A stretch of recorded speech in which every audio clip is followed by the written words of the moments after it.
ગુજરાતની સેવા માટે સતત અવિરત કેટલાક ડાયનેમિક નામો આપણને મળ્યા છે અને સતત સમાજ સાથે માત્ર સત્તામાં હોય ત્યારે નહીં પણ એ સિવાયના સમયમાં પણ એમને જે જાણે છે પીછાણે છે એ લોકોને ખ્યાલ છે કે એ સતત લોક સંપર્કમાં રહ્યા છે, લોક સેવામાં રહ્યા છે અને એટલા માટે જ આજે ખૂબ આદર સાથે એમને આપણે યાદ કરીએ છીએ અને એ રીતે એમને આપણે કોઈ પણ રીતે પ્રસ્તુત કરતા હોઈએ છીએ. આપણા સૌનું સદભાગ્ય છે કે સંસ્કૃતિની સુવાસ ફેલાવતા આ મહોત્સવમાં સાહેબને જ્યારે વાત કરી ત્યારે એમનો ઉમળકો, એમનો આનંદ, એમનું અમારી સાથેનું બોન્ડિંગ એ વધારે દ્રઢ થયું અને એમણે આ અમારા મહોત્સવની વાતને વધાવી લીધી અને અમારી સાથે સતત રહ્યા છે, અમારા એક સહયોગી તરીકે રહ્યા છે. એકવાર ખૂબ તાળીઓ અમારા એમના સહયોગ માટે,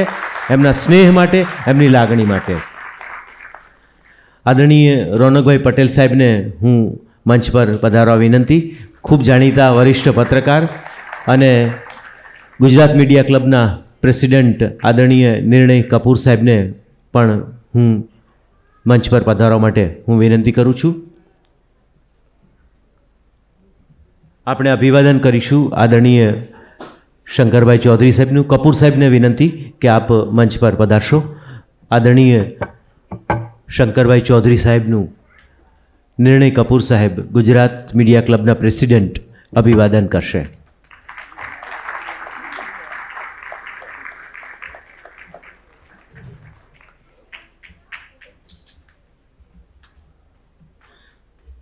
thank you very much sir, thank you.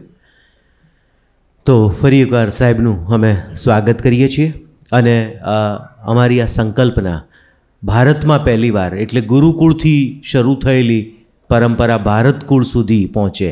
મેં પહેલા દિવસે જ કહ્યું હતું કે સાંદીપનીના આશ્રમથી શરૂ કરીને સેનેટ હોલ સુધી આ પરંપરાને વિસ્તારવાનો પ્રયત્ન અમે કરી રહ્યા છીએ. ત્યારે આ પ્રયત્નમાં અમારી સાથે ખભે ખભો મેલાવીને, અલબત્ત આ માત્ર ભારતકુળની વાત નથી કરી રહ્યો, ચૌધરી સાહેબ કોઈ પણ પ્રકારની સારી પ્રવૃત્તિ હોય ત્યારે જે કોઈ લોકો એમને જાણે છે, પીછાણે છે, એમને ખબર છે કે એમનો હકાર, એમની પોઝિટિવિટી, એમનો સહયોગ હંમેશા મળતો રહ્યો છે.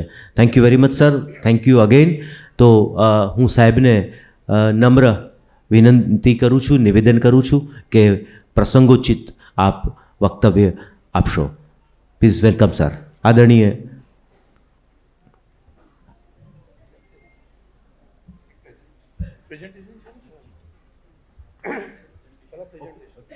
ઓકે. સૌથી પહેલાં આપણે પ્રેઝન્ટેશન નિહાળીશું અને ત્યારબાદ આપણે સાહેબનું પ્રસંગોચિત વક્તવ્ય માણીશું.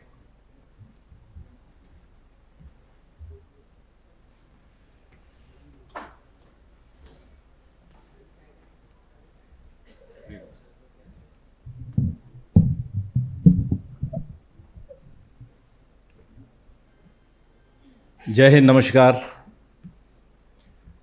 मैं हूं ब्रिगेडियर विनोद बाजिया, सेना medal, executive director Banas dairy.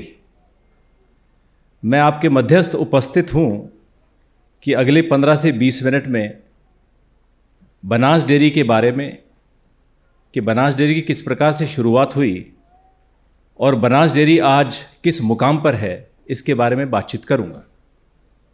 लेकिन उससे पहले आप सभी के मन में ये एक सवाल होगा कि इससे पहले का जो मैंने सेशन सुना जहाँ पे गुजराती भाषा के बारे में बातचीत चल रही थी, तो मैं बड़ा उत्सुक होकर सुन रहा था कि एक मातृभाषा का कितना महत्व है और उसके बारे में तकरीबन मैंने 1.5 घंटे बैठ के सुना इसके बारे में. मैं वैसे राजस्थान से हूँ, लेकिन जब मैंने सुना तो मैंने कहा कि किसी भी भाषा को जरूर सीखना चाहिए. मेरी आरंभिक शिक्षा अंग्रेजी में हुई, हिंदी अच्छी बोलता हूँ और तकरीबन पिछले 3 साल से गुजरात में हूँ, तो सबसे पहले मैंने गुजराती सीखा. हूँ गुजराती वांची सकूँ, हूँ गुजराती समझी सकूँ, और लेकिन बोलने में अभी थोड़ा कमज़ोर हूँ. तो मेरा जो प्रेजेंटेशन है वो इंग्लिश और हिंदी मिक्स में रहेगा। तो मैं जो दो भाषाविद जो अभी बैठे हुए थे उनसे माफ़ी चाहूँगा कि मैं ये गुजराती में देना चाहता था, लेकिन हिंदी और इंग्लिश मिक्स में दूंगा। उससे पहले आज प्रेस दिवस है, तो मैं सभी पत्रकारों को प्रेस दिवस के उपलक्ष्य में बहुत बहुत शुभकामनाएं देना चाहूँगा। सन 1966 में आज के दिन प्रेस काउंसिल ऑफ इंडिया की स्थापना हुई थी।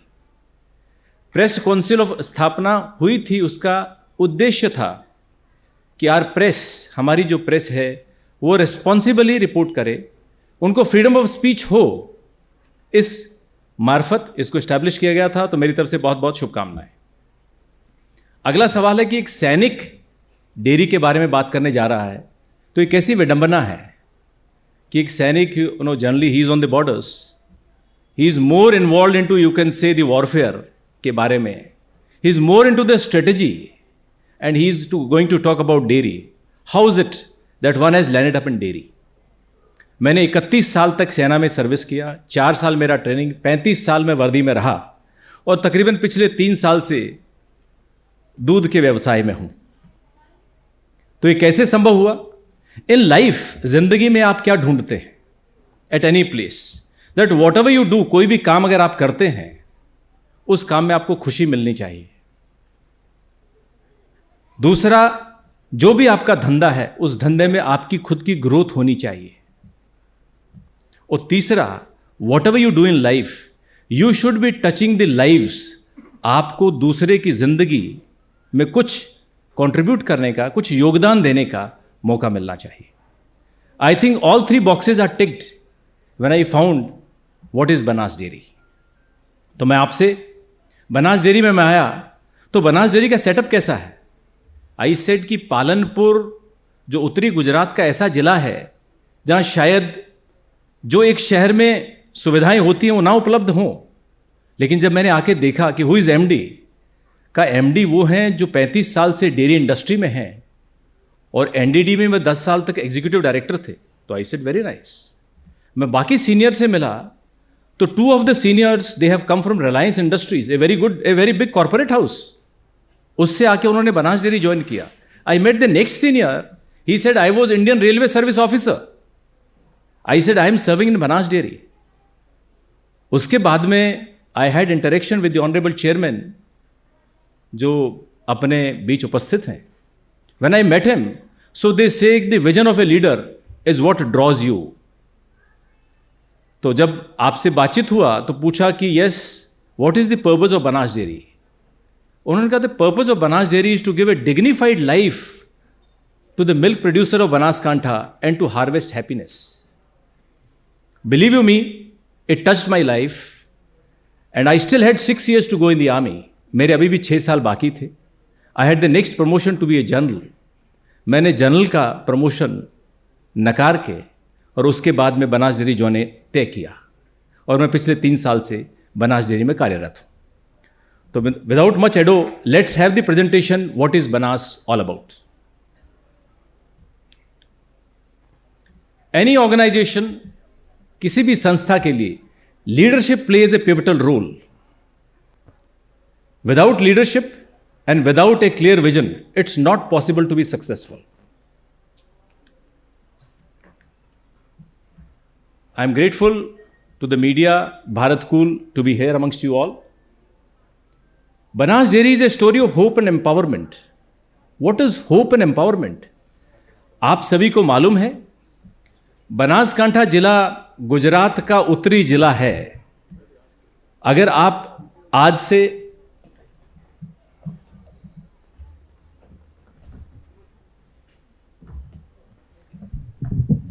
बनासकांठा जिला गुजरात का उत्तरी जिला है, तो मैं आज से तकरीबन 55 साल पहले की बात कर रहा हूं।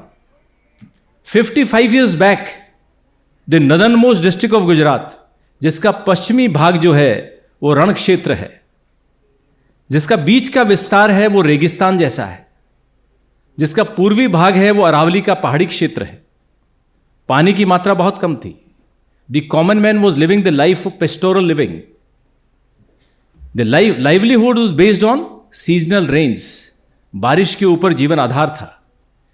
There was no education, there was no medical facility, there was no industry. There was no infrastructure, इनमें से कुछ भी तो उपलब्ध नहीं था. It was impacting the life of a common man. What was happening? People were migrating from here to southern Gujarat और to Mumbai for the livelihood. That is how you can say Banas dairy का उदय कैसे हुआ कि let's stop this migration. Are people are going out of the district because they don't have a livelihood. Here is the man. This photograph is of our founding father, Galba Bhai Nanji Bhai Patel, a very semi-literate, बहुत कम शिक्षित थे. As they say, a idea can change the life. And if the idea is of a strong leader, it can change the lives of many. It can change the lives of communities. And that is what Galba Kaka, as we fondly call him, he thought of. And to prove that I know Gujarati, I will read what was the purpose set by him. He said, મારા જિલ્લાના છેવડાના ગામમાં રહેતી કોઈ વિધવા બહેન દાતરડાના હાથ પર સ્વામનભેર જીવન ગુજારી શકે તેવા ધંધા વિકસાવા છે. What a thought! What an idea! कि एक semi literate person thinks of that what kind of A business should I do. He said, I should be able to give the life of a dignity to a destitute. कोई ऐसी young बहन हो जिसको तकलीफ हो उसके जीवन में इज्जत और सम्मान से जीवन जी सके. This is how we started off. This shows on the left hand side कि हमने दूध कलेक्शन कैसे शुरू हुआ. उन दिनों कोई सुविधाएं उपलब्ध नहीं थी. And now on to the right hand side when you see, आप सभी अमूल और बनास का दूध पीते हैं रोजाना सुबह और शाम. दूध ऐसी चीज है जिसकी हर घर में आवश्यकता है. अगर आप राइट हैंड साइड का पिक्चर देखते हैं तो दूध उत्पादक जब भी दूध मंडली में लेके आता है, मंडली के अंदर हमने ऐसे संयंत्र लगा रखे हैं कि दूध का टेस्टिंग वहीं पर होता है.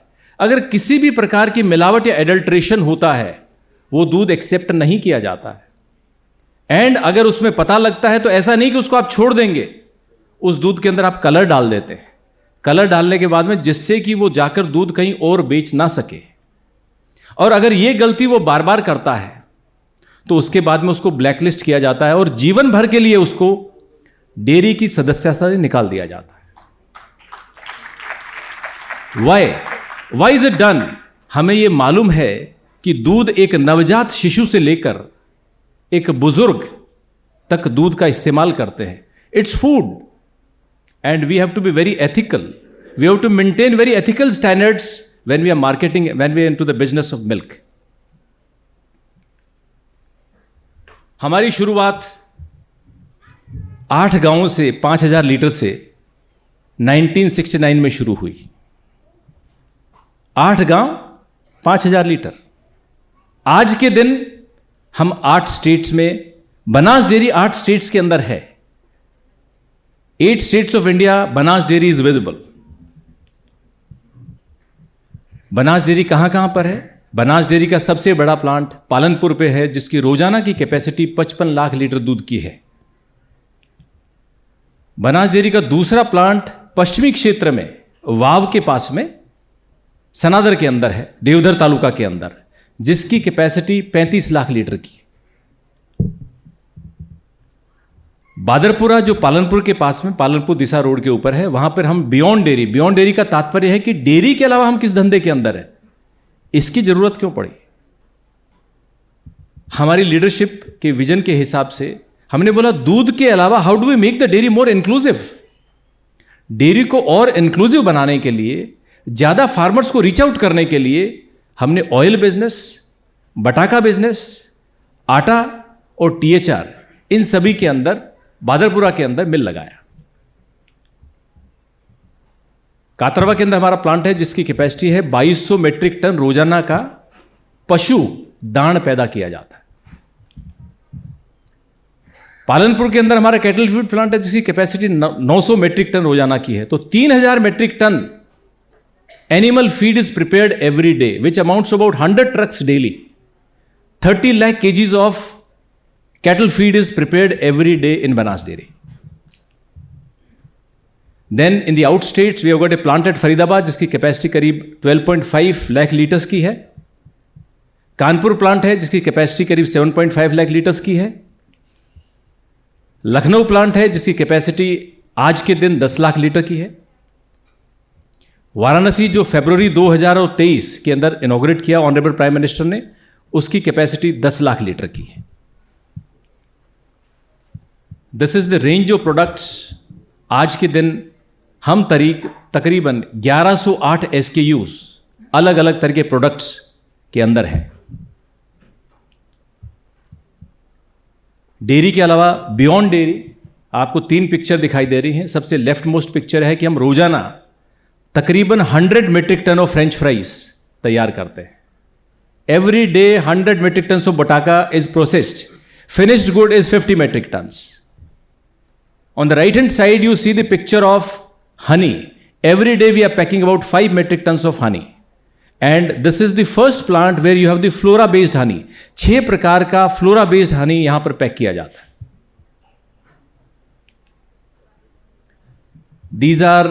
This is a collage of beyond dairy products जिसके अंदर एडिबल ऑयल, हनी, आटा, THR and potato, various kind of products.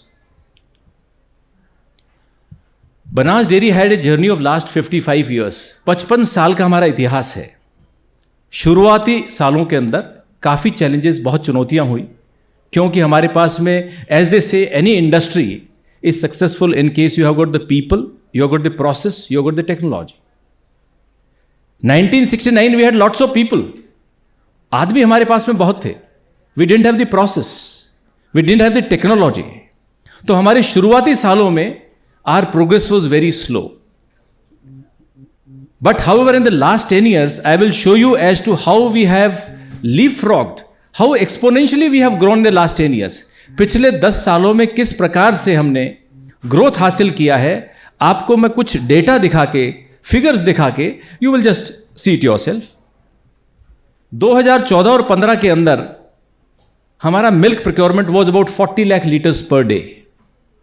Today Banas Dairy procures 1 crore liter of milk daily. 1 crore liter of milk amounts to 40 crore rupees on an average. In a district, if you are distributing 40 crore rupees a day, it amounts to 1200 crore rupees in a month. Will it impact the lives or not? Will it improve the lives or not? Monthly payment which goes out every month from Banas Dairy.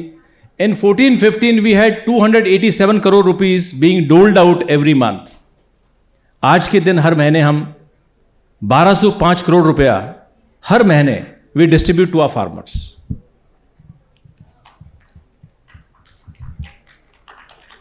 As I said, जब मैंने Banas dairy join करने का मंतव्य बनाया तो I said, what do you give back to your farmers? तो I googled myself.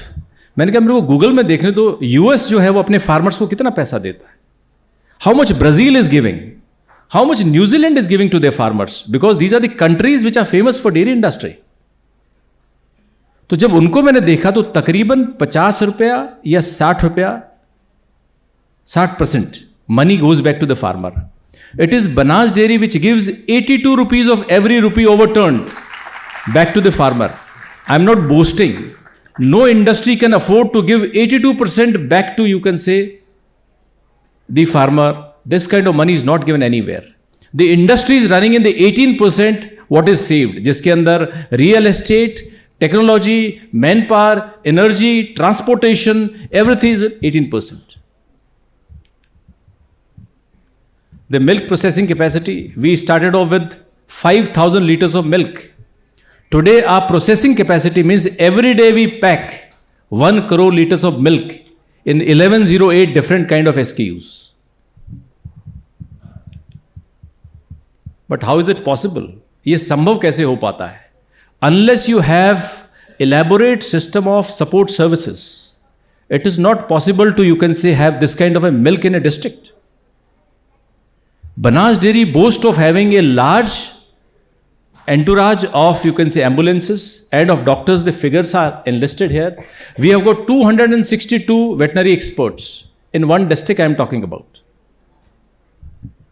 We have got 40 paraveterinarians. We have got 160 mobile vans. So many a time you wonder, in case there is a patient, अगर कोई इंसान बीमार है तो शायद doctor के पहुंचने में 5 घंटे का टाइम लगता है. But in case some animal is sick in Banaskantha, you get services in 2 hours. I am not boasting, you can check from our farmers. That is the kind of services which are provided. Otherwise, it's not easy to get this quantum of milk in a district. Every day, our doctors have, on an average, 2,200 2200 visits every day are done by our doctors to visit various sick animals. In the veterinary in Banaskantha, we have got a huge population of cattle. But what do we do to improve, you can say, the quality of milk and the production of milk? We are into the artificial insemination. We are into the embryo transfer technology. Our embryo transfer technology is copy of what is being done in Brazil. Brazil is a country which is very famous, which is known for milk production. And Banas Dairy is one wherein we are adopting the practices or the medical, you can say, technology, which is you can say, the renowned countries in the dairy industry. Every year we produce about 26,000 semen doses of the good cattle to improve our milk productivity. Cattle feed capacity, I have already spoken that every day we produce about 3,000 metric tons of cattle feed, which goes out to the farmers, because unless there is a good feed, you will not have a good quality of milk. So quality of milk is based on what kind of a feed you are giving. It will have protein, it will have minerals, it will have all essential nutrients what is required by the animal. And because of this result, because of the embryo transfer, because of the AI technology, because of the cattle feed what we are providing, because of our veterinary services, today if you see the average milk production of each cattle vis-a-vis the world, it is flashed over here. If you see buffalo, the India's average is 6.34 liters per cattle, per buffalo. In Banaskantha, the average is 6.99 liters. In Kankaraj, the average is 3.85 liters. In Banaskantha, the Kankaraj average is 5.89 liters. In HF Cross, the average of the country is 7.85 liters. In Banaskantha, the average is 9.86 liters. And that is how, if you see collectively, that is how we are getting this kind of a milk. Today, Banas Dairy has got the share of 1/3 of Amul. If Amul produces about 3 crore liters of milk, 1 crore liters is given by one district, and that is Banaskantha. Let's talk of women empowerment. नारी सशक्तिकरण की बहुत बात होती है. Banaskantha district is one where you can see the live example as to whether women empowerment has gone deep into, you can say, the last home or not. हमारे अगर district में आप आएंगे, you will see number of ladies, number of families who are pouring milk more than of 50 lakh rupees per year. And number of them, maybe 50 to 70 of them, who are pouring milk which is more than 1 crore rupees in a year, which amounts to about 14 lakh rupees a month. It is all about, you can say, financial empowerment of our women. Today, as part of women empowerment or Nari Sashakti-karan, we have got 150 mandalis, that is the societies, milk societies where the milk collection is done, which are operated. Even the technical equipment is operated. Mantri bhi uske andar behan hai. We have got such 150 societies. And I assure you all that in the coming years, you will see that at least 1/3 to half of our societies will be run by women. Out of 3,500 employees, what Banas Dairy has, regular employees, we have got 1152 who are women. So as far as Banas Dairy is concerned, we are working hard for the Nari Sashakti-karan. Social services. The upliftment is not only that we dole out 40 crore rupees every day or 1,200 crore rupees in a month. We also want that our district children should be well educated. We should have the best of medical facilities. As part of that, in the whole country, the first farmer-owned medical college is in Banaskantha, which is running in the 6th year with 200 medical seats every year. And the point to highlight is there is no management seat here. Our management, our leadership decided that all the seats to be given on the merit basis. We will not have any management seat. Today it is into 6th year of its. On the right hand side, what you see is the civil hospital. The government hospital of Palanpur is now with Banas Dairy, and we are running it, and the treatment is free of cost for all the farmers. What you see in the left corner is that we also wanted that in case you have got, you can say, one brigadier serving as executive director in Banas Dairy, let's also create soldiers for the country. जय जवान के साथ में जय किसान बहुत जरूरी है. As part of Jai Jawan and Jai Kisan, our chairman, honorable chairman, in fact, 2 years back he decided, he said, Brigadier Saab, if you have come, let's have a Sainik school. Our Sainik school is into 2nd year of running. We have got 160 students, and it is from all over India. If you want to see the secular fabric of this country, अगर धर्मनिरपेक्ष secular fabric आपको देखना है, you come to our Sainik school. And you will find that it's a kaleidoscope of what our culture is all about. And on the rightmost, we also run a FM radio. Now you'll wonder, a dairy industry running a FM radio, what is the purpose? Our FM radio can be heard in New Zealand also. If you download the app, you can listen to it in Australia as well. What is the purpose behind this? The purpose behind this FM radio is solely to connect with our cattle and our farmers. Believe you me, in the morning and evening when it is milching time, we are playing Krishna's flute. Whether it impacts or not, it is said that even animals, plants and birds also like music. We said, why not to create a music for them as well? आज के दिन Banas radio, Banas FM radio आप सुन सकते हैं, and it is also being utilized for disseminating information, dairy information and various kind of, you can say, education points which are to be shared with the farmers. Assets. Banas Dairy was worth 879 crores in 13-14. Today our worth has jumped 5-fold in last 10 years.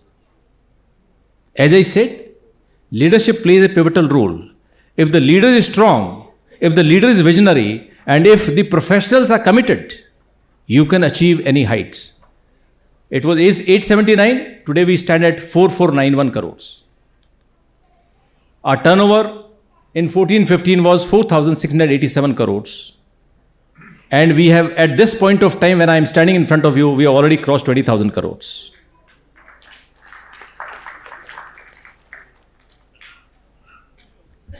Sehkar se Samriddhi is another slogan which has been, you can say, enunciated by Honorable Prime Minister and the Honorable Cooperative Minister.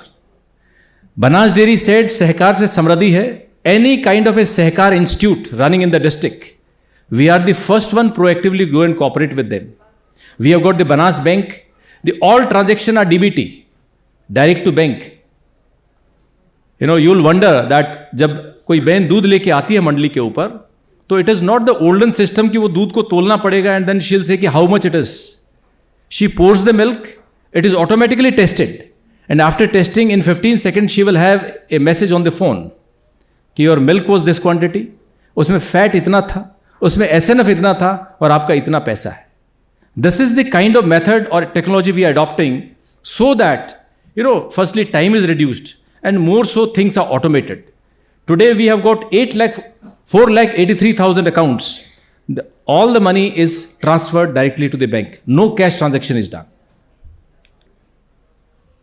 Coming on to, as I said, when I was asked to speak on this particular topic, they said Bhav, Rag and Tal. I said, how does Banas fit in Bhav, Rag and Tal? I said, Banas का भाव होना चाहिए growth. Banas का राग होना चाहिए आत्मनिर्भरता. बनास की ताल होनी चाहिए sustainability. It is with this motto that Banas Dairy is working. If there is no sustainability, there is no world, there is no future generations. So our Chairman Shri, when we had in April 2023, we had a manthan. We had a strategic thinking. So the point came out. He said, what are you doing for the future generations? You are milching the cattle. You are drawing the water. Because अगर आपकी 1 लाख करोड़ की dairy है, तो उसके लिए कितना पानी चाहिए उसको प्रोसेस करने के लिए. So they said, you take the milk, you take the water, you destroy the environment. What are we doing for sustainability? Banas Dairy has taken big steps towards sustainability. Today COP29 is on in Azerbaijan, in Baku. Banas delegation is already there in Baku today. And we are participating in the climate conference and committing that Banas Dairy will take all steps to sustain the dairy industry and to protect the environment. For that, we have got Bio-CNG plant. With Suzuki Motors, we have had an agreement wherein Banas Dairy will create 5 Bio-CNG plants with the aim to reduce the methane output which is out of the dung. We are also going for solarization to reduce the fossil fuel, you can say, usage. We are into lots of plantation. We are into biofertilizer. The collective aim is to protect the environment. Environment conservation. It will be, you will be surprised that every year Banas Dairy will plant 1 crore seed balls. 1 crore seed ball. The figures are given here. Every year we plant 50 to 70 lakh saplings in Banaskantha district. And we have already, you can say, have an agreement for the carbon credit points. We said we are the ones who are sequestering the carbon dioxide and creating, cleaning the environment. And you can see, if you come to our district, whether this plantation has impacted, you can say, the livelihood or not. Organic farming and you can say carbon. Today, if you survey and if you see the land in Gujarat, the carbon content has gone down to 0.3%. Whereas in case you want to retain the fertility of the soil, it should have the carbon content of 3 to 4%. We have established the first Save Soil laboratory, which is in Tharad, where the soil can be tested for 16 constituents of the soil. And as to what is not there, we will also tell the method as to how the fertility can be increased. So we are working towards the Save Soil mission. Water conservation. In case you are into dairy industry, there is a whole huge consumption of water. Today, if you see, the bore wells have gone down to 1200 feet. Every year before the monsoon, Banas Dairy will spend money for desilting of the ponds so that we can do the water harvesting. 245, either desilted or freshly made. The last picture. It says Umang Mall. As I said, the aim is to give a life of dignity and harvest happiness. How do we do it? We said we should create some kind of a business wherein if the milk pouring bin, my sister comes to pour the milk, at that point of time she should have a feel of a mall. What you see Umang Mall are the stores which have been created in all the mandalis. As of now, we have created 50 such stores, 54. Aim is to create 500. You get the branded, you can say, stuff at a very reasonable price. You can compete with the D-Mart. Our price will not be more than D-Mart. You will get the experience of D-Mart in Umang Mall. It is being created. As of now, 54 have been made or 500 banengi. Banas Dairy in the last 55 years has come from 5,000 liters to 1 crore liters. तो इसके अंदर जो भी Banas dairy के कर्मचारी हैं, leadership है, उनकी मेहनत, उनके पुरुषार्थ के साथ में बनास डेयरी समय समय पर अलग अलग मंचों के ऊपर इनको संवारा गया है, इनको अलग अलग तरीके के प्राइजेस मिले हैं. The picture is in front of you.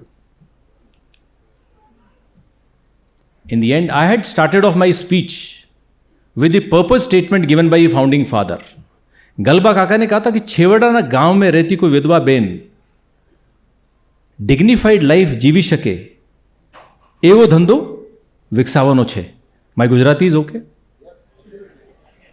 क्योंकि मैंने पहले सेशन में मैंने बोला कि गुजराती सीखूंगा मैं. नाउ आज 55 साल की यात्रा के बाद में बहुत बदलाव हुआ है. आज ऐसी परिस्थिति नहीं है कि कोई विधवा बहन को ऐसी जिंदगी जीनी पड़े. तो अगर परिस्थितियों में बदलाव हुआ है तो we should also change our vision and purpose. So from you can say purpose we have said we are engaged in harvesting happiness. हमारा ध्येय, हमारा पर्पस, आवर लीडरशिप सेज हमारा ध्येय ये होना चाहिए कि हर किसान, हर दूध उत्पादक, हर गांव के आदमी के चेहरे के ऊपर मुस्कान होनी चाहिए. And with that purpose, we are working and engaged in harvesting happiness with a vision statement which I shall read out for you. It says, we will strive to be the best dairy cooperative. We are the best dairy and we will strive to remain the best dairy, not only in the country, we would like to be best in the world. With productive and sustainable dairy farming and products meeting the global needs.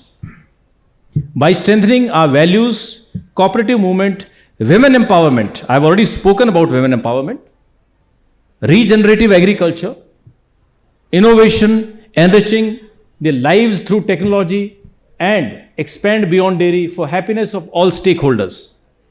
By becoming quality organization, a great place to work, a great place to work.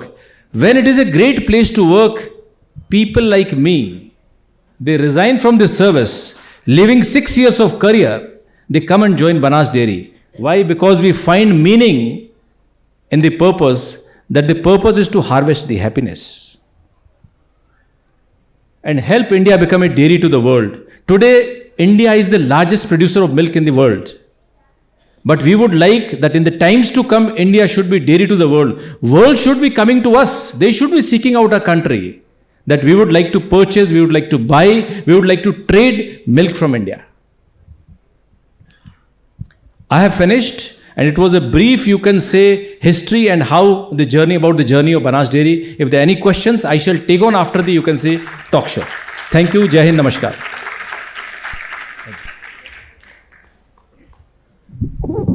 Thank you very much. ખૂબ ખૂબ આભાર સાહેબ આપનો. સાહેબે કહ્યું કે મેં અડધું પડધું ગુજરાતી શીખ્યું છે અને મારો ખૂબ વિકાસ થયો. સાહેબ, પૂરેપૂરું ગુજરાતી શીખી લો પછી જુઓ કેવો વિસ્તાર થાય છે. પણ એનીવે, આપણી વચ્ચે વરિષ્ઠ પત્રકાર રોનકભાઈ પટેલ ઉપસ્થિત છે.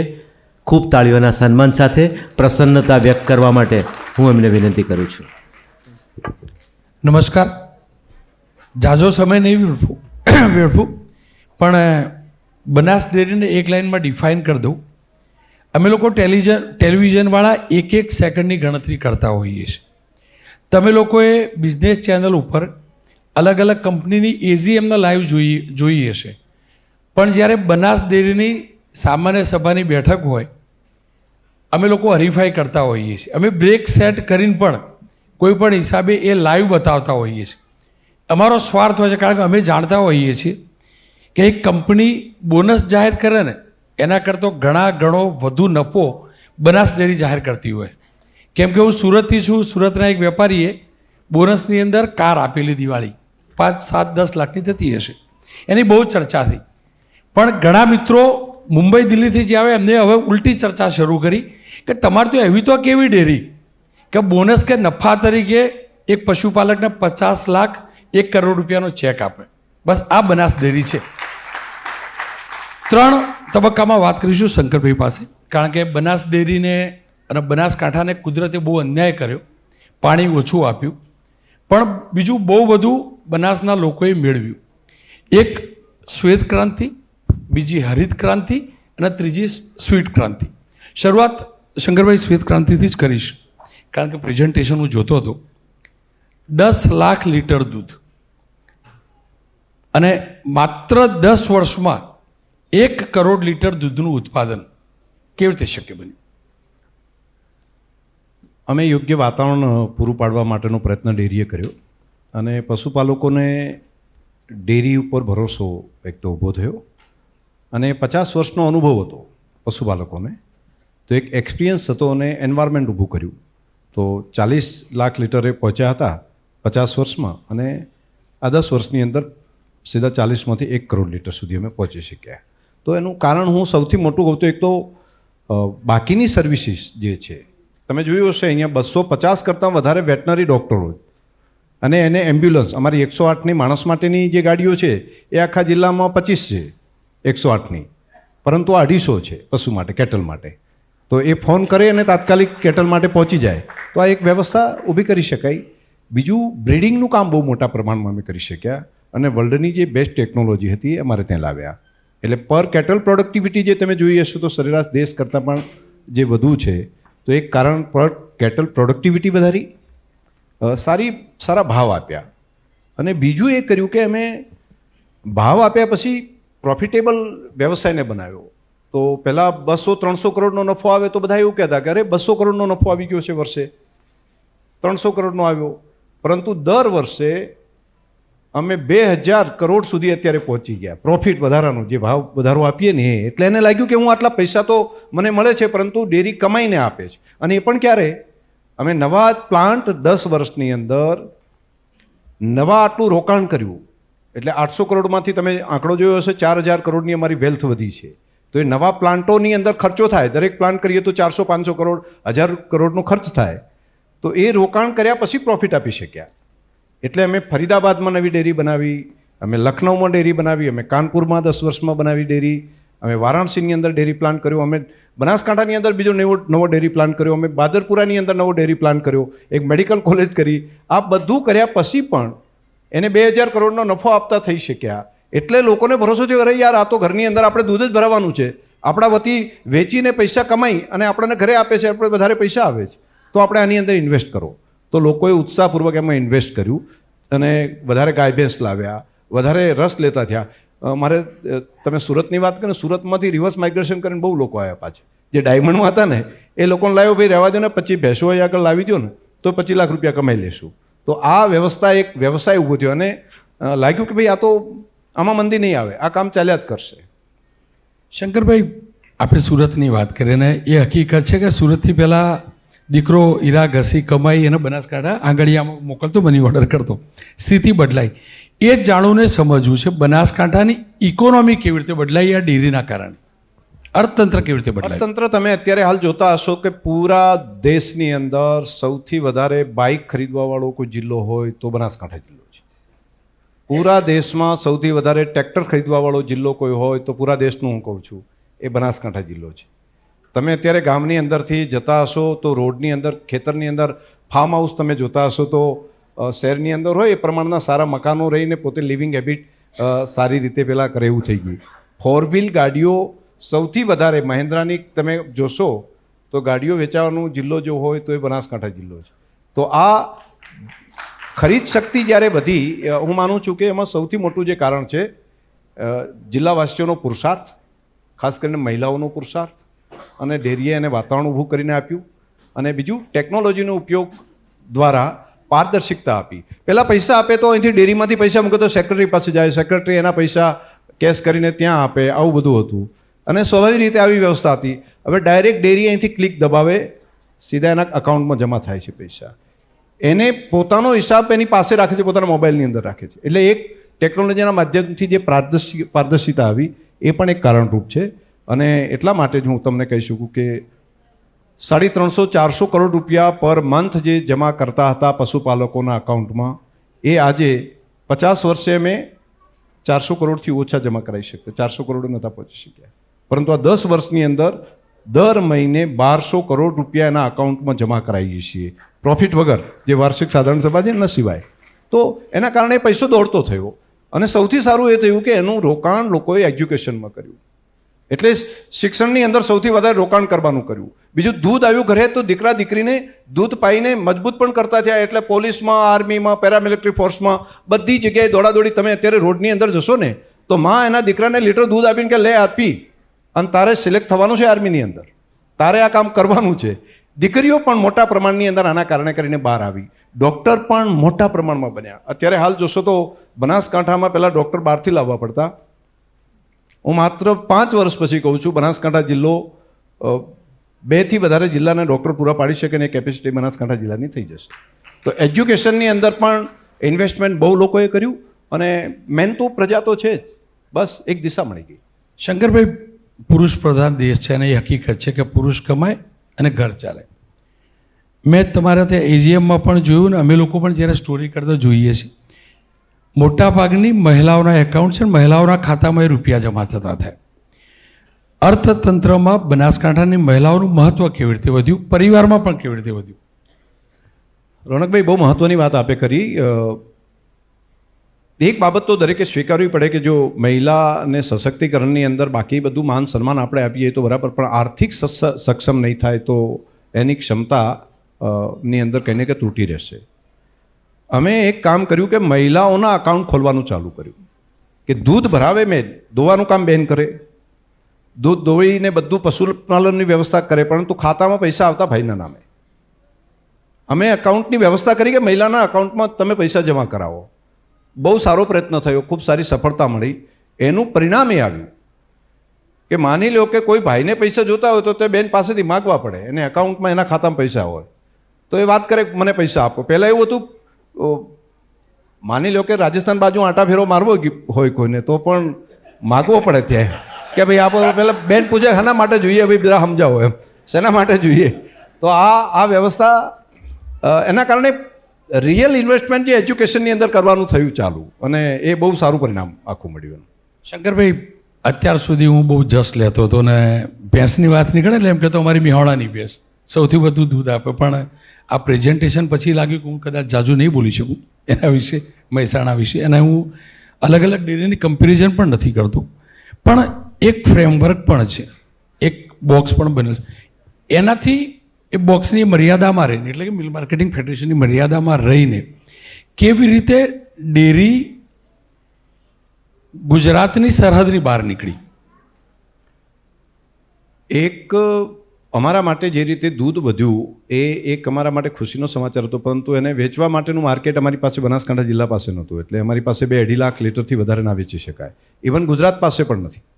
તો ગુજરાતની જે કેપેસિટી છે એના કરતાં વધારે દૂધ બનાસકાંઠા જિલ્લો એકલો તૈયાર કરે છે. તો અમારે વેચવા માટે દિલ્હીનું માર્કેટ પકડવું પડે, અમારે હરિયાણા પકડવું પડે, અમારે ઉત્તર પ્રદેશ જવું પડે, મુંબઈ જવું પડે, અલગ અલગ રાજ્યમાં જવું પડે.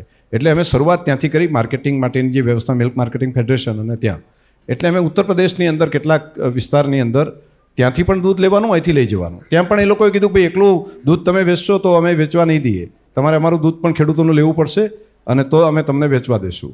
તો બંનેનું અમે સમન્વય કર્યું. અહીંથી દૂધ મોકલવાનું, અહીંથી રોજની ટેન્કર ભરીને આખી રેલવે જાય છે અને અહીંથી રેલવે ઉપર ટેન્કરો ચડાવી દઈએ છીએ. રોજની રેલવે અહીંથી ફરીદાબાદ જાય, ત્યાં આગળ જઈને ખાલી થાય, પેકિંગ થાય, અને દિલ્હીની અંદર રહેતા દિલ્હીવાસીઓને રોજનું 40 લાખ લીટર દૂધ અમે તે પહોંચાડીએ છીએ. સવારે વહેલા જાગે ને ત્યારે 80 લાખ જેટલા પાઉચ એના ઘર સુધી પહોંચાડવાનું રોજે રોજ, every day.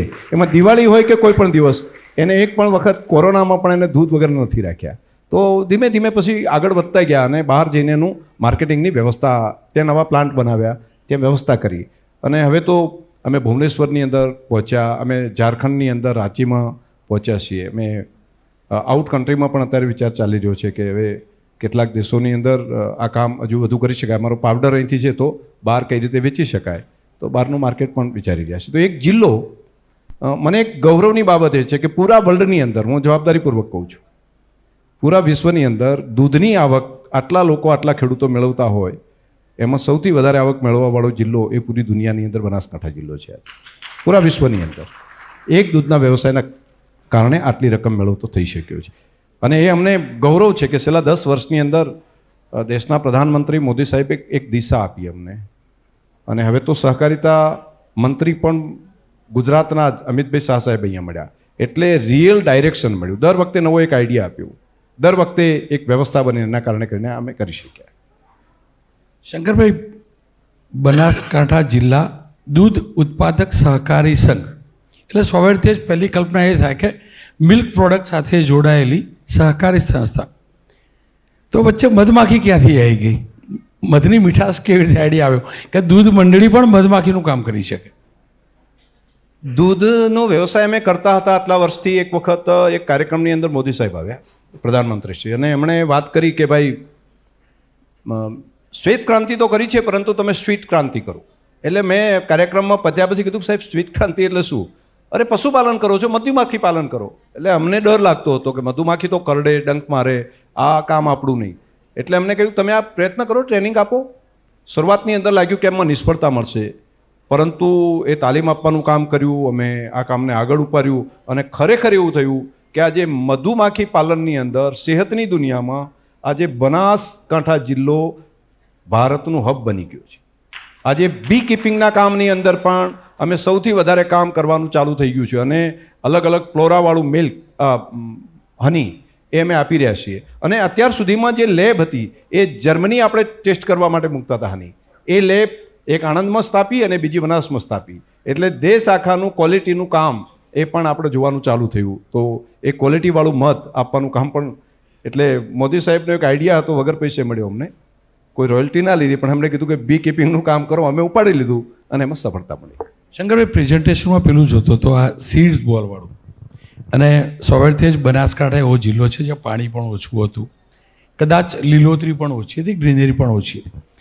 Seeds બોલવાળો idea exact છે શું? અત્યાર સુધી ક્યાં પહોંચ્યા અને એની કલ્પના ક્યાં સુધી, સંકલ્પ છે શું? એક જે ડુંગરાઓ હરિયાળા કરવા એવું એક મનમાં વિચાર આવ્યો. ખાસ કરીને બનાસકાંઠા પાણીની ક્રાઇસિસ છે. પાણીની ક્રાઇસિસના કારણે માઇગ્રેશન પણ થયું. વધારે ઝાડ હોય તો વધારે વરસાદ આવી શકે એવી અમારી માન્યતા છે. અને ડુંગરો ઉપર જ્યારે ઝાડ કપાઈ ગયા, પથ્થરો દેખાવા મળ્યા, એટલે એનો પણ કોઈએ ચિંતા કરવી જોઈએ. એટલે શરૂઆતના તબક્કે અમે ઝાડ વાવવાનું કર્યું, પરંતુ એમાં સફળતા બહુ ન મળી. એટલે એક ગાયનું છાણ અમારી પાસે ઢગલાબંધ છે. ઉનાળામાં બેનો ફ્રી પણ હોય છે. એટલે સીડ બોલ બનાવે, છાણનો અને માટીનો. એની અંદર અમે ડેરી દ્વારા એને સીડ્સ આપીએ અને બિયારણ જે આપીએ એ એની અંદર સુકાવી અને એમ હોલ પાડીને મૂકી દે. અને એ પછી ચોમાસાની સિઝન આવે એ ટાઈમે આ સીડ્સને બોલ લઈને અમે બધા હજારોની સંખ્યામાં પહોંચી ગઈએ પર્વતો ઉપર અને ત્યાં જઈને આ સીડ વાવવાનું કામ કરીએ. આ કામ એકાદ વખત કર્યું ત્યારે મજાક મસ્કરી લાગતી હતી, પરંતુ બીજા વર્ષે એની સફળતા મળી અને ડુંગરોની અંદર જે ઝાડ તૈયાર થવા માંડ્યા. પછી અમારો ઉત્સાહ વધાઈ ગયો અને દર વખતે હવે તો હજારોની સંખ્યામાં લોકો જોડાય છે. હું ખુદ પણ છેલ્લા 5 વર્ષથી કન્ટિન્યુના પર્વતોની અંદર જાઉં છું. એક કામ એ લીધું. બીજું, ખેતરના શેડે પણ બનાસકાંઠા જિલ્લામાં તમે આજે જશો તો 10 વર્ષથી નાના વૃક્ષો ઢગલાબંધ ખેતરના શેડે હશે. એનું કારણ એ થયું કે વૃક્ષો બનાસ ડેરી દ્વારા ખેડૂતોને આપ્યા અને એમણે વાવવાનું ચાલુ કર્યું. પહેલાં બનાસકાંઠા કેરી જે છે બહારથી લાવતા અમે. આજે કેરી બનાસકાંઠાને જુએ એટલે અમે તૈયાર કરી લીધી. અમે ખારેક પણ આ પ્રમાણે વ્યવસ્થા કરી શક્યા છીએ. તો આ વ્યવસ્થા ઘણું બધું વૃક્ષોની અંદર અમને એક આનંદ આવે. હવે ચંદનનું એક આખું અભિયાન હાથ ઉપર લીધું છે કે નવી પેઢી માટે ચંદનનું વૃક્ષોનું એટલું વાવેતર કરીએ કે માનવ સર્જિત ચંદનનું મોટું વન એ બનાસકાંઠા બને. મારું સપનું એ છે વ્યક્તિગત તौर પર કે બનાસકાંઠા જિલ્લો એ ગુજરાતના ઓક્સિજનના ફેફસા બની શકે અને આવનારા સમયની અંદર નવી જનરેશન માટે ઓક્સિજન આપવાનું કામ નવી જનરેશન માટે મારો બનાસકાંઠા જિલ્લો કરી શકે. દૂધ વેચ્યું, મધમાખી વેચી. તમે જે મેં જોયું પ્રેઝન્ટેશન, જે સમજ્યું એ પ્રકારે છાણ પણ નહીં છોડ્યું. ગોબર ગેસ થકી ગેસ સ્ટેશન શરૂ કરે. એક્ઝેક્ટલી આઈડિયા છે શું? પર્યાવરણને કેટલો ફાયદો થશે, કેટલી આવક થાય? રોનકભાઈ, એક બાબતને મારે અહીંયા બેઠેલા બધા ઓડિયન્સને, ખાસ કરીને પત્રકાર મિત્રો છે, બધાને મારે કહેવું, મારે સમજાવવું છે ને એ વાતને તમે પણ વાત સમજીને લોકો સુધી પહોંચાડો, મારી પ્રાર્થના હતી. આ બાબત એટલી માનવતા માટેની અગત્યની છે, આપણી નવી જનરેશન માટેની અગત્યની છે. જો આ કામ જો આપણે ચૂકી જશું તો આપણે ઘણું બધું ચૂકી જશું. આ પૃથ્વી ઉપર મનુષ્ય પ્રાણી કોઈ પણ જીવે છે તો એ ઝાડ, છોડ કે અનાજ એ એનો મુખ્ય ખોરાક છે. હા, કેટલાક લોકો સમુદ્ર આધારિત કે બાકી કોઈ પ્રાણીઓના આધારિત, પણ પ્રાણી પણ છેવટે તો ઝાડ છોડ ખાઈને ત્યાંથી પેદા થાય છે. આ 6, 8, 12 ઇંચનું જે લેયર છે ઉપરનું, આ 12 ઇંચના લેયરની અંદર જ કંઈ પેદા થાય છે. આ 12 ઇંચની લેયરમાં કાર્બન કન્ટેન્ટ એ જ એનો મુખ્ય આધાર છે. એની જૈવિકતા એ મુખ્ય આધાર છે. દુનિયાભરની અંદર આ જૈવિકતા લગભગ ખતમ થઈ ગઈ છે. આ જૈવિકતા બનવા પાછળનું કારણ હોય તો વૃક્ષોના પાંદડા અને ગાય ભેંસનું છાણ, પ્રાણીઓનું મળ, એના કારણે 12 ઇંચનું લેયર બન્યું. એના કારણે એના ઉપર કંઈ નાખો છો તો ઉગે છે. એની અંદર જીવંતતા અનેક છે. એની અંદર જૈવિક જીવો અનેક પ્રકારના છે. મેં એક ચપટી માટીની અંદર મારી લેબમાં મૂકું છું તો 10 લાખ કરતાં વધારે બેક્ટેરિયા અલગ અલગ પ્રકારના એ માટીમાં છે. એક ચપટી માટીમાં એ જીવંત છે. એ ફંગસની ચેન એ પણ જીવંત છે. આને લગભગ રાસાયણિક ખાતરો અને જંતુનાશક દવાઓથી ખતમ કરી દીધી. એને પુનઃજીવિત કરવી જ પડે આવી જનરેશન, નવી જનરેશન માટે. અને હું આજે તમને કહું છું કે આજે પેટ ભરીએ છીએ, ખોરાક અવેલેબિલિટી ઘણી બધી છે, પરંતુ પોષક તત્વો નથી. આજે જે મોસંબી આજથી 200 વર્ષ પહેલાં એક મોસંબીની અંદર વિટામિન સી જેટલું મળતું હતું, આજે 10 મોસંબી ખાઈએ તો પણ વિટામિન સી એટલું નથી. કારણ શું? કારણ એની જૈવિકતા જે જમીનમાંથી હતી એ છોડમાં આવી પડે, છોડમાંથી ફળમાં જાય, એ નાશ પામી. એવું ખેતીના બધા પાકોની અંદર થઈ ગયું છે. તમે 2-4 રોટલીઓ ખાઓ, 10 રોટલી ખાઓ, પરંતુ પોષક તત્વો તમને નથી મળતા. મગ ખાઓ પણ એ પોષક તત્વો તમને નથી મળતા. પહેલાં એ વાત કરતા કે 2 રોટલા ખાઈને માણસ 2 બોરી ઉઠાવી લેતો, પણ નથી. કેમ? શું ખૂટ્યું? શું? તો પોષક તત્વ નથી. પોષક તત્વ ક્યાંથી આવતા? ધરતીમાંથી. તો ધરતીના જે પોષક તત્વોને નાશ કરી નાખ્યા. છેલ્લા 50 વર્ષમાં એને પુનઃજીવિત કરવાનું કામ જો કરવું હોય તો વૈજ્ઞાનિક અભિગમથી કરવું પડે. અમે છાણ લઈને એનું પ્રોસેસ કરવાનું ચાલુ કર્યું છે. એમાંથી ગેસ બનાવીએ છીએ અને ગાય ભેંસના છાણના ગેસમાંથી ગાડીઓ ચલાવવાનું ચાલુ કરી દીધું છે અને એના પૈસા અમે લોકોને આપીએ છીએ પરત બાય બેક.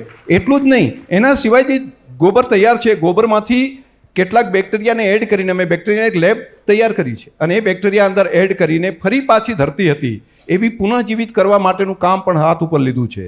મારા બનાસકાંઠા જિલ્લાને એવો બનાવવો છે, આખી જમીન ઓર્ગેનિક હોય, જેની અંદર કેન્સર ફ્રી વસ્તુ તૈયાર થતી હોય, જેની અંદર કોઈ રોગ ન હોય. અહીંયા ત્યાં તૈયાર થયેલી એક ખેતીનો પાક એ એવો હોય કે માનવતા માટે આશીર્વાદરૂપ હોય. આના માટે એક લેબ પણ તૈયાર કરી છે. 4 નવા ગોબર ગેસ પ્લાન્ટ ઊભા કર્યા છે. ₹1 કિલો અમે ગોબરનું છાણ પણ લેવાનું ચાલુ કર્યું છે. તો ખેડૂતોને નવી આવક પણ ચાલુ કરી છે અને એના કારણે અમે ધરતીને પુનઃજીવિત કરવાનું કામ પણ હાથ ઉપર લીધું છે. કેમ કે કપૂર સાહેબે કીધું હતું કે આપ સાથે સંવાદ કરવાનો છે, એટલે હું થોડુંક રિસર્ચ કરતો હતો બનાસકાંઠાનું. તો મારા ધ્યાનમાં આવ્યું કે સૌથી વધુ ડીપ ઇરિગેશનનો ઉપયોગ કરતા થયા હોય તો બનાસકાંઠાના લોકો થાય. મારે એક્ઝેક્ટલી એ જ સમજવું છે, એના થકી આ હરિત ક્રાંતિ કેવી રીતે આવી, ડીપ ઇરિગેશનનો શું કારણ કે બનાસકાંઠાનો જ ખેડૂત પશુપાલક ડીપ ઇરિગેશનનો વધુ ઉપયોગ કરતો હતો?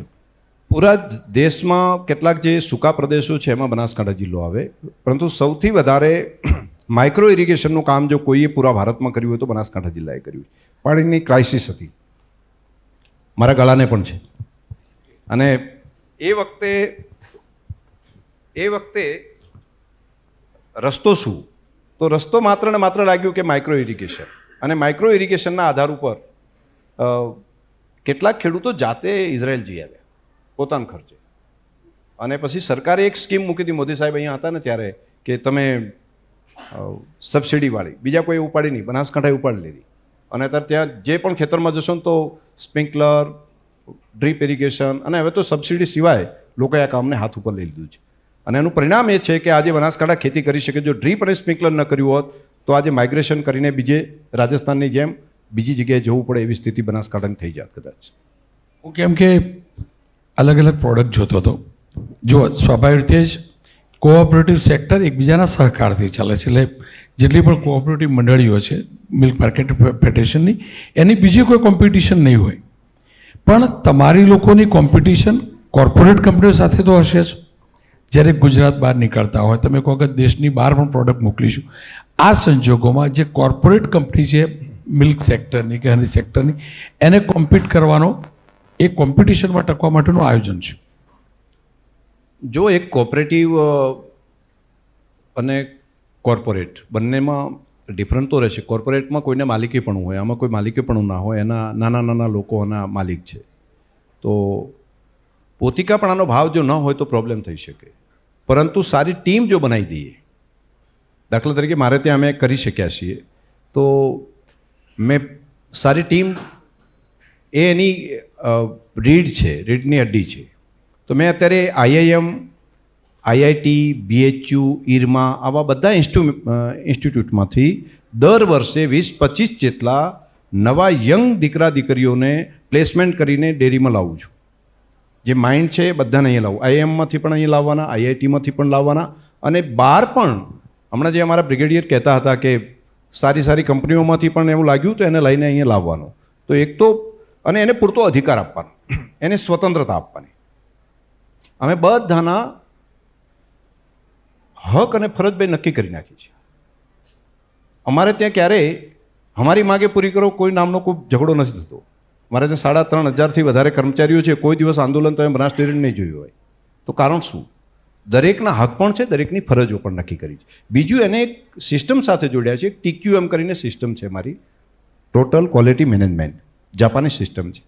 એના બધાને પોતાના સેલ્ફ ગોલ નક્કી કરાવ્યા, દરેકે પોતાનો સેલ્ફ ગોલ નક્કી કર્યા અને પોતે હું આ મારું કામ છે, હું કામ આ બેસ્ટ કરી લઈશ. બીજું બોર્ડમાં પણ તમે AGMમાં જોતા હશો કે AGM હજારોની સંખ્યામાં લોકો જોડાય અને AGMની અંદર જાહેરમાં ચેરમેન પૂછે કોઈને વાંધો હોય તો ભાઈ બોલો, કોઈ આમાં સંમત ના હોય તો બોલો, અને કોઈ હજારોની સંખ્યામાં હાથ નથી ઊંચા કરતા. તો એ જે પદ્ધતિ એટલા પૂરતી નથી. અમારા બોર્ડમાં પણ અમે ક્યારેય એક પણ વ્યક્તિની અસહમતિ હોય તો એ એજન્ડા અમે બાકી રાખીએ છીએ. એટલે બહુમતીથી નહીં, સર્વસંમતિથી જ કામ કરવા. અને છેલ્લા 10 વર્ષનો મારો ટ્રેક રેકોર્ડ છે કે એક પણ ઘટના એવી નથી માન્ય દેવેન્દ્રભાઈ કે જેની અંદર એજન્ડામાં કોઈએ બિફર થયા હોય અને એ એજન્ડા અમે પાસ કર્યો હોય. એને કીધું પોસ્ટપોન રાખો, ફરી આપણે એને પૂરતું પ્રેઝન્ટેશન આપો અને ફરી એ સંમત થાય પછી આપણે લઈશું. એટલે આખું બોર્ડ પણ આ પ્રમાણે કામ કરે છે. હું માનું છું કે એક કલ્ચર ડેવલપ થયું છે અને એ કલ્ચરના કારણે કરીને અમે આમ પહોંચી શક્યા. રહી વાત કોમ્પિટિશનની, તો કોમ્પિટિશનમાં તો ક્વોલિટીને કોઈ પહોંચશે નહીં. લોકોમાં અવેરનેસ હવે જે આવી છે એ પ્રમાણે ક્વોલિટી આપશો તો કોઈ પહોંચી જ નહીં વળે. અમે ક્વોલિટીવાળું પણ આપીએ છીએ અને બાકીના કરતાં સસ્તું પણ આપીએ છીએ. અંત તરફ જો આપ હવે બનાસ ડેરીનો આગળનો સંકલ્પ શું?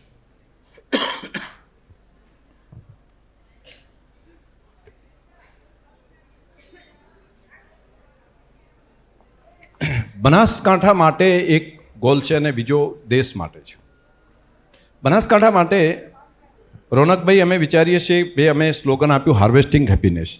હું આખો જિલ્લો એક એવો બનાવું કે મારા જિલ્લાના તમામ ખેતીના પાક એ એવા બનેલા હોય કે જે ઝેરમુક્ત હોય, જે માનવતા માટે આશીર્વાદરૂપ હોય. માત્ર દૂધ નહીં, અત્યારે પોટેટોમાં ગયા, અત્યારે મગફળીનું કામ અમે હાથ ઉપર લીધું, અત્યારે હનીનું લેવું છે.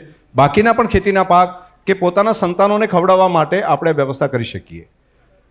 બીજું, આખી ઇકોનોમી એવી બનાવવી કે જેથી કરીને એકબીજા ઉપર આધારિત હોય. અમે લાઇટ છે તો અમે લાઇટમાં કામ કરી રહ્યા છીએ, વીજળીમાં કે 100% સોલાર આધારિત વીજળી અમે કઈ રીતે દરેક ખેડૂતને આપી શકીએ. તો આ કામ અમે વિચારી રહ્યા છીએ. પાણી માટેનું પણ એ જ પ્રમાણે અમે આ હાથ ઉપર લીધું છે. આવનારા સમયમાં ખુશીઓનું વાવેતર એ અમારા મનનું સપનું છે. બીજું, દેશ માટે કેટલાક કામ રોનકભાઈ કર્યા છે. મારે આજે ગુજરાતી તરીકે ગૌરવ લઈ શકાય એવી કેટલીક બાબતો મીડિયાના મિત્રોને આપવી છે. બનાસ ડેરીએ એક કામ એ કર્યું છે કે દેશના સીમાડા ઉપર બેઠેલા એક જિલ્લાએ માનવ ગટ્સના બેક્ટેરિયા ડેવલપ કરવાનું કામ અમારી લેબમાં કર્યું. પ્રોબાયોટિક બેક્ટેરિયા એની લેબ બનાવી. અને અત્યાર સુધીમાં આપણે મેડિસિન જે લાવતા હતા યુરોપ કે અમેરિકા જેવા દેશમાંથી લાવીને બેક્ટેરિયા ડાયજેસ્ટ માટે કરીને આપે, એની ટેબ્લેટના ફોર્મમાં આપતા અથવા તો અલગ અલગ મેડિસિનના ફોર્મમાંથી આવે, તમારું પેટ હળવું રહે એટલા માટે પ્રોબાયોટિક બેક્ટેરિયા આપતા.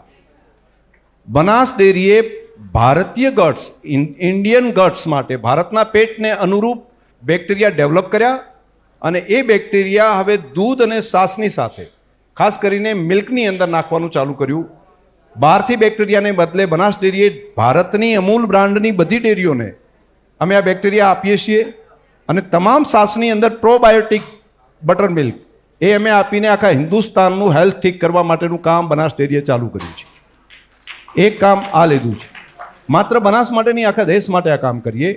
અને જે દર વર્ષનો ખર્ચ 80 કરોડ રૂપિયા થતો હતો આખી ડેરીઓને, એ અમે માત્ર 10 કરોડની અંદર આપી શકશું. બીજું, પ્રોટીનની ડેફિશિયન્સી છે. તો મિલ્કના વે છે, વેની અંદરથી પ્રોટીન અલગ કરીને, પ્રોટીન ખાસ કરીને જીમની અંદર જાય તો પણ આવડા મોટા ડબ્બા લાવે અને ડબ્બા લાવીને 15,000 20,000ના ડબ્બા લાવીને બધા ખાતા હોય. ડેફિશિયન્સી હોય તો પણ બહારથી લાવીને ઇમ્પોર્ટ કરેલો પ્રોટીન આપણે ખાતા. દૂધમાંથી તૈયાર થયેલું પ્રોટીન એને તૈયાર કરવાનું કામ અમારી ટીમે સજાગતાપૂર્વક કર્યું. અહીંથી અમે વે વિદેશમાં મોકલતા, એક્સપોર્ટ કરતા. તો લાગ્યું કે વે શું કરે છે, ચીજ નીકળી ગયા પછી વે અમે બહાર એક્સપોર્ટ કરતા, વેનો પાવડર. અમારી ટીમ ત્યાં ગઈ, ત્યાં જઈને ચાલુ નોકરીએ લોકોએ ત્યાં નોકરીઓ કરી, ત્યાં શીખ્યા, જોયું અને જોઈને આપણી ધરતી ઉપર જ અહીંયા જ પ્રોટીન બનાવવાનું ચાલુ કર્યું. અને આજે પ્રોટીન માટેનું કામ એ આખા દેશની અંદર સૌથી શરૂઆત બનાસ ડેરીએ કરી છે. દેશની અંદર કોઈ પ્રોટીનની ડેફિશિયન્સી ના રહે એટલી સ્ટ્રેન્થ અમારી પાસે છે. તો પ્રોટીનનું કામ પણ અત્યારે તમે જોશો તો પ્રોટીન બટર મિલ્ક મળશે, પ્રોટીન મિલ્ક મળશે, પ્રોટીન આઈસ્ક્રીમ મળશે. આ બધું જે ચાલુ થયું છે પ્રોટીનનું અમારે ત્યાંથી ચાલુ થયું. અને ત્રીજું કામ, એક એવી લેબ અમે ડેવલપ કરી છે જે ભારતની પહેલી લેબ છે કે જે જમીનની જીવંતતાને ચેક કરવાનું કામ કરે છે. માટીની જીવંતતાને. આપણને લાગશે કે વૃક્ષની અંદર જીવ છે, પરંતુ માટીમાં જીવ છે. અને આ પ્રયોગ તરીકે સિદ્ધ થયું છે. સેવ સોઇલ અભિયાનના માધ્યમથી સદગુરુએ પણ એમાં ખૂબ મદદ કરી. અમને 2 જર્મન સાયન્ટિસ્ટો છે, ત્યાં ભણ્યા છે, આપણે ઇન્ડિયન હતા ત્યાં ગયા છે, એમણે પણ બનાસની અંદર આવીને અત્યારે બેઠા છે, એમણે કામ કર્યું. અમારા કેટલાક સાયન્ટિસ્ટો એના માધ્યમથી પૂરા વર્લ્ડની અંદર જમીનની જીવંતતા ચેક કરવા માટેનું સંશોધન રિસર્ચ સેન્ટર અને ભારતની પહેલી લેબ એ બનાસની ધરતી ઉપર અમે ચાલુ કરી દીધી છે. બહાર 50,000 રૂપિયા એના ટેસ્ટ કરાય છે ફોરેનમાં, 2 યુરોપમાં છે, 1 અમેરિકામાં છે. અમે એ જ લેબ અહીંયા આગળ માત્ર 200 રૂપિયાની અંદર એનું સર્ટિફિકેટ તૈયાર કરીને આપવાનું કામ કર્યું છે. આવનારા સમયમાં માનવતા માટેનું ખૂબ મોટું કામ આ ધરતી ઉપરથી અહીંથી થશે. અને ત્રીજું કામ, ભારતીય નસ્લની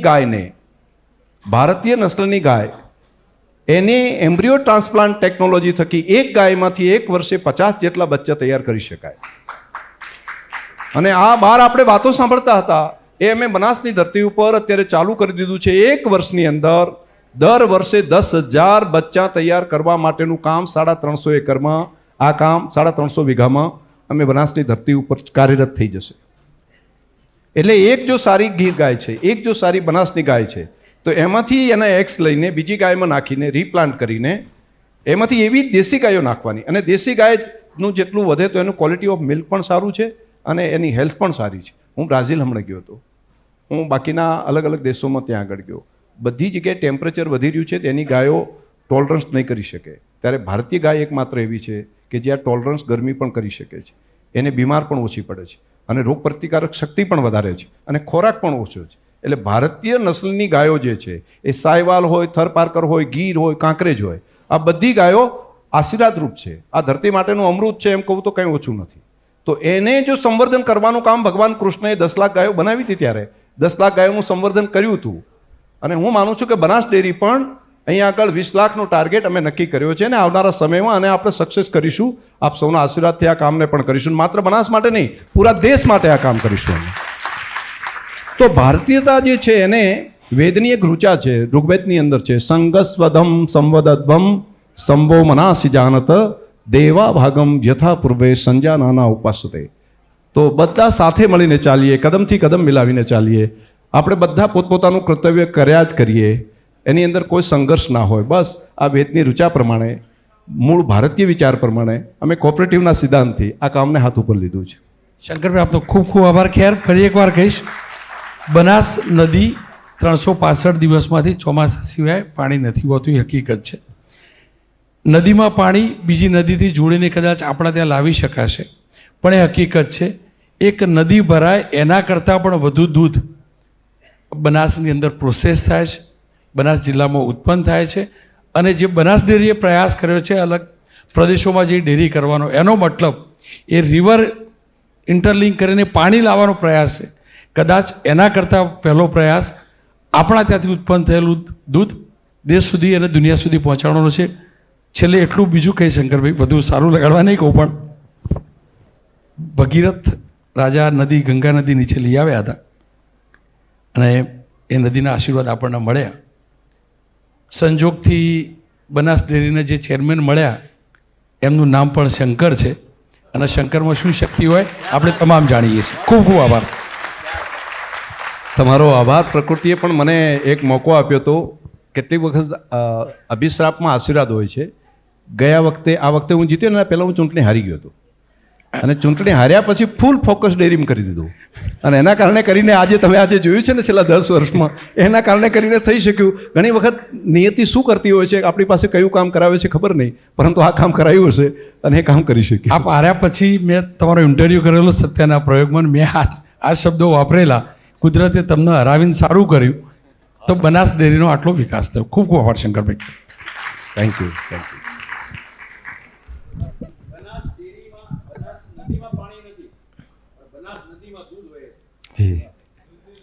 થેન્ક યુ.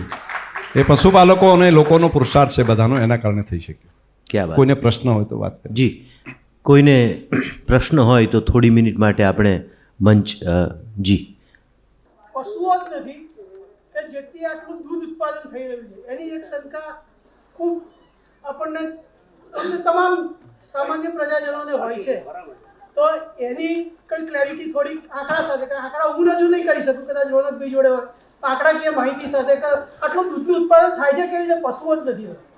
એટલે ઘણી વખત જે વોટ્સઅપ યુનિવર્સિટી છે ને એને આપણે આપણા જ્ઞાની માણસો પણ માની લે છે. બનાસકાંઠા જિલ્લાની અંદર અમારી પાસે 28,50,000 કેટલ આજે છે. 28,50,000 એ બધાનું ટેગિંગ કરેલું છે. આધાર કાર્ડ માણસમાં હોય ને એમ પશુનો આધાર છે. એટલે એમાં આટલા પશુ અમારી પાસે છે આજે. એની અંદર સરેરાશ જે તમે ગણ્યું છે ને એના અડધું ગણી નાખો. આંકડો જે તમે જોયો હતો ને એનો અડધું ગણી નાખો એટલે થઈ જશે. એનો સરવાળો ખાલી ગુણાકાર મારો તો પણ થઈ જશે. એટલે બીજું કંઈ કરવા નહીં. 6 લીટર ના ગણો તમે, 3 લીટર ગણી નાખો તો થઈ જશે. અન્ય કોઈ મિત્રોને કંઈ પ્રશ્ન હોય તો જી. હાજી.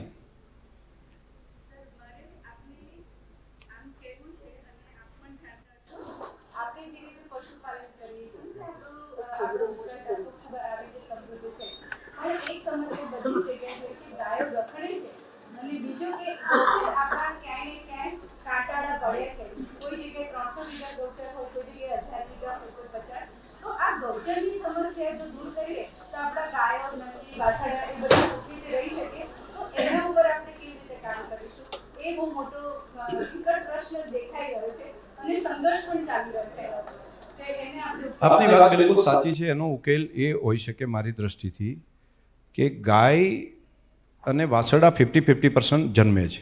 50% વાછરડો જન્મે છે, 50% વાછડી જન્મે છે. તો વાછડી માટે તો વ્યવસ્થા કરે છે, પરંતુ વાછરડાને છૂટો મૂકી દે છે. મોટા ભાગે આવું હોય છે. તો અહીંયા સોર્ટેડ સિમેન્ટ ડોઝ અમે તૈયાર કર્યા છે. પહેલી વખત અમે એ પ્રમાણના ડોઝ એનડીડીબીની સાથે બેસીને એક ડેવલપ કર્યું છે. પેટન્ટ અમારો પોતાનો નોંધાયો છે એનડીડીબી અને ભારતનો. અત્યાર સુધીમાં અમેરિકન કંપની પાસે હતો. એ લગભગ એ ડોઝ તૈયાર કરવાની અંદર 2,000 રૂપિયા પર ડોઝના લેતા. આપણે તૈયાર કર્યું છે એની અંદરથી 150-200 રૂપિયામાં એ ડોઝ તૈયાર થઈ જશે. જેની અંદર વાસળી જ આવશે. 90% વાસળી જ જન્મશે. એટલે ડોઝ આપીએ ને એની અંદર જ વાસળી આવે. બીજું, ગાયને કોઈ બહાર કેમ ફેંકી દે છે, બહાર કેમ કાઢી મૂકે છે? વાયબલ ન બને એટલે. ગાય દૂધ આપતી વધારે થાય. અત્યારે લોકો સ્વાર્થ, પોતાનો ઇકોનોમિકલ સ્વાર્થના કારણે કરીને એને દૂધ આપતી ઓછી, દૂધ 2 લીટર 3 લીટર આપે એટલે બહાર મૂકી દે છે. દૂધ ગાય 10 લીટર 12 લીટર ટંકે આપતી થઈ જાય એટલે કોઈ બહાર મૂકશે જ નહીં, બધા પકડીને લાવશે. અને ત્રીજું કામ, અને એ કામ અમે હાથે લીધું છે એમ્બ્રિયો ટ્રાન્સપ્લાન્ટ ટેકનોલોજીના માધ્યમથી. અને ત્રીજું કામ, ગોબર છે એ દૂધની જેમ જ કિંમતું છે. એટલે છાણના પૈસા જેવા મળતા થાય. રોજનું 15 થી 20 કિલો છાણ ગોબર એક ગાય આપે છે. અત્યારે 1 રૂપિયા અમે લઈએ છીએ તો 20 રૂપિયાની આવક તો થઈ જાય છે. એને આવનારા સમયમાં હજુ વધારે થશે. એટલે બહાર ફેંકી દેવાનું કામ જે કરે છે, ગોબરની કિંમત થાય એટલે કામ થશે. ત્રીજું, આવતીકાલે હું એક ઉદ્ઘાટન કરવા જઈ રહ્યો છું દેશની પહેલી ગૌમૂત્ર માટેની ડેરી. એટલે ગૌમૂત્રમાંથી શું વસ્તુ બનાવી શકાય, રોજના 30-40 રૂપિયા ગૌમૂત્રમાંથી આપી શકાય, એની વેલ્યુ એડિશન કરી શકાય. તો ગાય આશીર્વાદરૂપ છે, પરંતુ ક્યારે? જો એની અંદર એની ખબર પડે તો એક ચીજ વસ્તુ છે ગાય માટેની, એ ભગવાને ખરેખર ઈશ્વરે આપેલી બહુ અનમોલ ભેટ છે. તો ગાયને માણસ બચાવે છે એવું નહીં, ગાય સૃષ્ટિને બચાવી રહી છે, માનવતાને બચાવી રહી છે, પરંતુ આપણને ખબર નથી એના માટે થાય છે. હું તો માનું છું કે આનો વૈજ્ઞાનિક અભિગમ જ લેવો પડે. Sorted cement dose, embryo transplant technology અને ગાયનું છાણ અને ગૌમૂત્ર, એના પણ પૈસા મળતા થાય તો માનવજાત તો સ્વાર્થી છે. એને પૈસા મળતા હશે ને તો પછી બધાને સાચવવાનું ચાલુ કરશે. મા બાપ માટે આવું હોય તો પછી ગાય ભેંસ માટે તો એવું થાય ને. જી.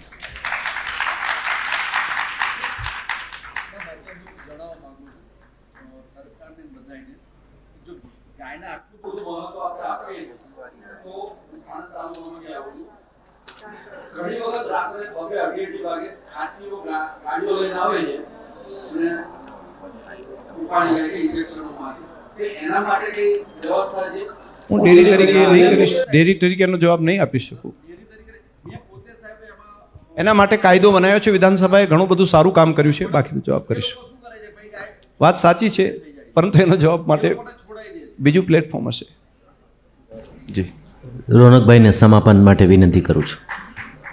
શંકરભાઈ આપનો ખૂબ ખૂબ આભાર, કેમ કે ભાવ સેવાનો, ભાવ સમૃદ્ધિનો, ભાવ સહકારનો અને આ ત્રણેય ભાવ નો ત્રિવેણી સંગમ બનાસમાં જોવા મળ્યો. આશા રાખું આ જ ભાવની ગંગા, દૂધની ગંગા વહેતી રહે. ખૂબ ખૂબ આભાર Shankarbhai. Thank you very much. આદરણીય શંકરભાઈ ચૌધરી સાહેબ, આપનો ખૂબ ખૂબ આભાર. બનાસની સુવાસ લગભગ વધુ સારી રીતે, આમ તો જાણ છે જ, પણ વધુ સારી રીતે ડેમોન્સ્ટ્રેશન, આપની પ્રશ્નોત્તરી, લોકો સાથેનો ઇન્ટરેક્શન દ્વારા માણી. ખૂબ ખૂબ આભાર સાહેબ. રોનકભાઈ સાહેબનો પણ ખૂબ ખૂબ આભાર કે સરસ રીતે ઇન્ટરવ્યૂને પ્રસ્તુત કર્યો. Thank you very much sir. Thank you. ખૂબ તાળીઓના સન્માન સાથે આદરણીય શંકરભાઈ.